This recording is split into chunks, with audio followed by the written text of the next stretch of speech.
UP की सियासत में इस समय डीएनए का मामला छाया हुआ है। उसके केंद्र में डिप्टी सीएम ब्रजेश पाठक और समाजवादी पार्टी है। स्क्रीन पर जो कुछ देख रहे हैं वो उसी का हिस्सा है। ब्रजेश पाठक कहते हैं कि अखिलेश जी, ये आपकी पार्टी की भाषा है, ये आपकी पार्टी का ऑफिशियल हैंडल है। किसी के दिवंगत माता पिता के लिए शब्दों का ये चयन है।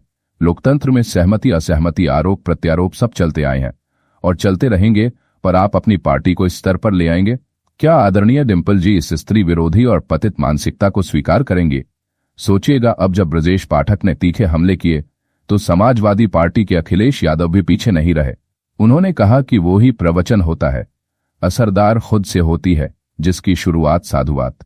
उर्दू की शायरी करके जो भाजपाई लोग अपने ही दल में जिसका अप्रत्यक्ष विरोध कर रहे हैं, उन्हें बुरा लग गया तो आप पर राजनीतिक बुलडोजर चलते देर नहीं लगेगी।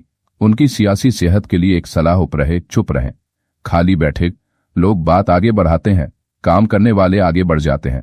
चलो हम सब पीढ़ियां मिलकर सकारात्मक राजनीति के मार्ग पर आगे बढ़कर संकल्प उठाएं कि अपनी पीढ़ी सरकार बनाएंगे, सामाजिक न्याय का राज लाएंगे।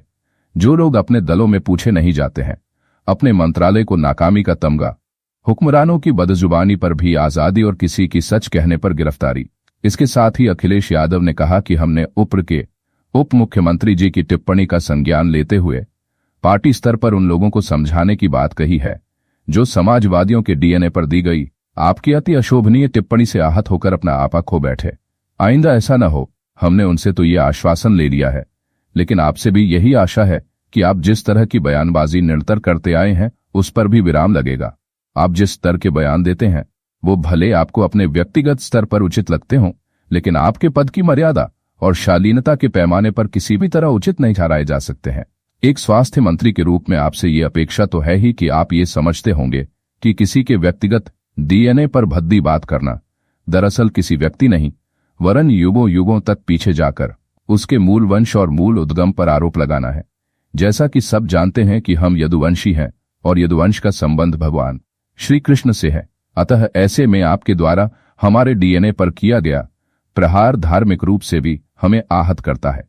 हम जानते हैं कि आपका धर्म प्रधान व्यक्तित्व ऐसा नहीं है कि वो भगवान श्री कृष्ण के प्रति ऐसी दुर्भावनापूर्ण टिप्पणी कर सकता है, परंतु एक सामान्य भोला व्यक्ति जो भगवान श्री कृष्ण ही नहीं बल्कि किसी भी भगवान में विश्वास करता है, वो आपकी टिप्पणी को अन्यथा भी ले सकता है। वीडियो को लाइक, शेयर और सब्सक्राइब करें। देखते रहिए इंडिया अड्डा।